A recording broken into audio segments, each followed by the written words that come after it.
बिस्मिल्लाहिर्रहमानिर्रहीम। अस्सलामुअलैकुम। अरबों का एक मशहूर बुत जो सफ़ा और मरवा पहाड़ियों पर पूजा जाता था।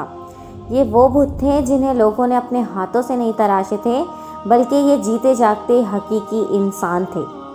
उन्होंने खाना काबा के अंदर ऐसा क्या जुर्म किया था जिसकी वजह से अल्लाह ताला ने उन्हें ऐसा खौफनाक अजाब दिया जो दुनिया के लिए इबरत का निशान बन गए। वाक़या शुरू करने से पहले अगर चैनल को सब्सक्राइब नहीं किया है तो कर लें और साथ में ना बजने वाली घंटी को भी दबा दें। जब से खाना काबा तामीर हुआ तब से लेकर अब तक जिसने भी बैतुल्लाह की बेहुरमती की या बेहुरमती करने की कोशिश की तो अल्लाह ताला ने उसका वो हशर किया कि रहती दुनिया तक इबरत का निशान बनकर रह गए। फिर चाहे वो दुनिया का ताकतवर तरीन बादशाह अबरा और उसके हाथियों का लश्कर ही क्यों ना हो। इसके अलावा वो तारीख में कई ऐसे वाक़यात मिलते हैं कि जिन्होंने काबा शरीफ की बेहुरमती की और उन्हें अल्लाह ताला ने दर्दनाक अजाब देकर तबाह कर दिया। उसकी एक मिसाल औसाफ और नायला है। औसाफ बिन याला और नायला बिनते ज़ैद दरअसल बनी जुरहम के मर्द और जन थे। नायला एक खूबसूरत लड़की थी जो अपने कबीले में यमन के किसी इलाके में रहा करती थी। ये खूबसूरत हसीना बनी जुरहम में अपने हुस्न की नुमाइश किया करती थी। वो फहाश लिबास पहनकर घर से निकलती थी और कबीला के नौजवान उसके पीछे पीछे चलते थे। हर कोई उससे ताल्लुकात का ख्वाहिशमंद था। इन्हीं लोगों में कबीले के सरदार का बेटा भी शामिल था जिसका नाम औसाफ बिन याला था। औसाफ और नायला आपस में मोहब्बत कर बैठे और ये मोहब्बत बहुत ही जल्द खबासत में बदल गई। उन्होंने आपस में नाजायज़ ताल्लुकात कायम कर लिए और जब कभी मौका मिलता तो दोनों ज़िना में मशगूल हो जाते। इस तरह ये सिलसिला यूं ही चलता रहा और जब उनके घर वालों को पता चला तो उनके मिलने पर पाबंदी लगा दी गई। एक दफ़ा का वाक़या है कि बनी जुरहम का एक कबीला हज करने के लिए मक्का के लिए रवाना हुआ तो ये दोनों भी उस कबीले के साथ हज के लिए चल दिए। काफ़िला मक्का पहुंचा तो ये हज के आयाम थे। तो एक रोज़ काबा में लोगों की तादाद बहुत ही कम थी और आसपास कोई भी मौजूद ना था। तो शैतान ने उन दोनों के दिलों में वसवसा डालना शुरू कर दिया। वो दोनों खाने काबा में दाखिल हो गए और उस तन्हाई के आलम में ज़िना करने लगे। उनकी इस खबासत और बेहुरमती पर ज़मीन और आसमान काँप उठा। समंदर की मौजें जोश मारने लगीं और अल्लाह की तरफ से अजाब नाजिल हो गया। हुआ यूँ कि जब खाने काबा के अंदर बदफेली कर रहे थे उसी वक्त उनकी रूहें कब्ज़ कर ली गईं और उनके गोश्त पोश के जिस्म पत्थर के बनते चले गए। ये लम्हा इंतहाई खौफनाक और अजीबो गरीब था। दो जिंदा इंसान अजाब इलाही के तहत अब पत्थर के बन चुके थे। कुछ देर के बाद जब बनी जुरहम के लोग खाने काबा के करीब आए और बैतुल्लाह के दरवाजे को खोला तो दोनों बदबख्त बरहना हालत में पत्थर के बने खड़े थे और वो सब लोग समझ गए कि खबीस अल्लाह के मुकद्दस घर में किस जुर्म का अर्तकाब कर रहे थे। लोगों ने दोनों के मुजस्समों को उठाया और बाहर लाकर उन्हें ज़मीन में गाड़ कर खड़ा कर दिया ताकि ये लोगों के लिए इबरत का निशान बने रहें। कुछ दिन गुजरने के बाद मक्के के लोगों ने औसाफ और नायला को उठाकर कोहे सफ़ा के मकाम पर रख दिया और नायला के बुत को उठाकर कोहे मरवा के मकाम पर रख दिया।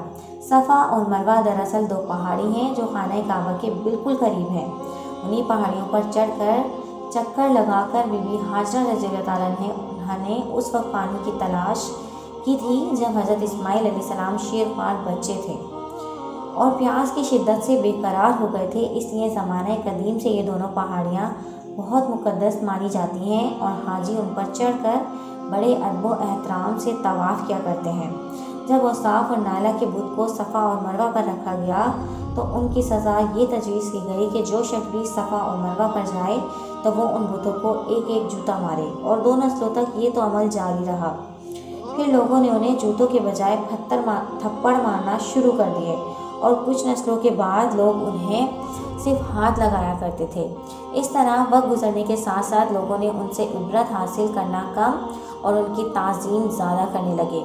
यहाँ तक कि एक वक्त ऐसा आया कि अरबों ने जाहिलियत की बिना पर उन्हें मोहब्बत की अलामत करार देना शुरू कर दिया और कबीलों में इन दोनों के इश्क की दास्तानों को फ़ख्र से बयान किया जाने लगा। आहिस्ता आहिस्ता ये मोहब्बत के देवी और देवता करार पाए। 5वीं सदी तक औसाफ और नायला उस बुत को अरबों के बड़े बुतों में शुमार किया जाने लगा, जिनके आगे लोग सजदा किया करते थे और कुर्बानी भी चढ़ाते थे। हज़रत ज़ैद बिन हारिस रज़ियल्लाहु ताला अन्हु बयान करते हैं कि ज़माना जाहिलियत में जब मुशरिकीन मक्का बैतुल्लाह का तवाफ़ करते थे तो औसाफ और नायरा के उस बुतों को छूते थे। मैं एक दफ़ा रसूलुल्लाह सल्लल्लाहु अलैहि वसल्लम के साथ बैतुल्लाह का तवाफ़ कर रहा था, लिहाजा जब मैंने उन बुतों के पास से गुज़रा तो मैं उनको छुआ। उस पर आप सल्लल्लाहु अलैहि वसल्लम ने मुझको उन बुतों को छूने से मना किया। मैंने अपने दिल में कहा कि देखूं तो सही कि छूने से होता क्या है, इसलिए दोबारा उनको छुआ। आप सल्लल्लाहु अलैहि वसल्लम ने दोबारा ज़रा सख्ती से मना करते हुए फरमाया, क्या तुमको मना नहीं किया था? हज़रत ज़ैद रज़ियल्लाहु ताला अन्हु फरमाते हैं कि अल्लाह की कसम, उसके बाद मैंने कभी किसी बुत को हाथ नहीं लगाया और मैं कसम खाकर कहता हूँ कि नबी सल्लल्लाहु अलैहि वसल्लम ने कभी भी किसी बुत को नहीं छुआ था, यहाँ तक कि अल्लाह ताला ने आपको नबूवत अता फरमा दी और आप पर वही नाज़िल होने लगी। एक दिन रोज़ और हिदायत का एक सूरज तुलू हुआ, जिससे ये पूरा खित्ता जगमगा उठा। रसूलुल्लाह सल्लल्लाहु अलैहि वसल्लम नबूवत के ओहदे पर फाइज हुए।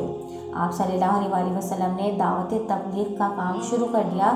10 हिजरी में जब अल्लाह ने अरब में दीन इस्लाम को गालिब किया और आप सल्लल्लाहु अलैहि वसल्लम ने मक्का फ़तह किया, तो आप फ़तह मक्का के बाद मक्का शरीफ में दाखिल हुए और आपने अपने भाई हज़रत अली रज़ियल्लाहु ताला अन्हु के साथ मिलकर तमाम बुतों को तोड़ डाला और बुत तोड़ते जाते और ये फरमाते जाते कि हक आ गया और बातिल मिट गया। बेशक बातिल ने मिट जाना ही था, यहाँ तक कि खाने काबा तमाम बुतों से पाक हो गया। फिर आप सफ़ा और मरवा पर तशरीफ़ ले गए और औसाफ और नायला के बुत को अपने मुक़द्दस हाथों से तोड़ डाले। हमने देखा कि औसाफ और नायला के इस बुत को लोगों ने बतौर इबरत सफ़ा और मरवा पर रखा था, लेकिन शैतान ने उन्हें ऐसा गुमराह किया कि वो लोग उनकी पूजा करने लगे। यही नहीं बल्कि ज़िना जैसे बदतरीन जुर्म जिसे काबा शरीफ के अंदर किया गया था, लोग उस दास्तान को फ़ख्र के तौर पर बयान करने लगे। होना तो ये चाहिए था कि उनकी उस बदफेली को लानत मलामत करते, लेकिन अरबों ने उस इबरत को की दास्तान को दास्तान इश्क बना दिया और औसाफ और नायला को एक रोल मॉडल के तौर पर पेश करने लगे। बिल्कुल इसी तरह आज के इस फितने भरे दौर में यही कुछ हालात नज़र आते हैं।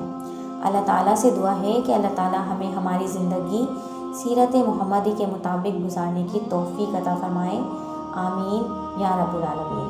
अगर वाक़या पसंद आया है तो मेरे चैनल को लाइक, शेयर एंड सब्सक्राइब। अपने दोस्तों के साथ ये वाक़या लाजमी शेयर करें और ऐसी मज़ीद वीडियोस देखने के लिए हमारे चैनल को दोबारा विज़िट करें। Thanks for watching.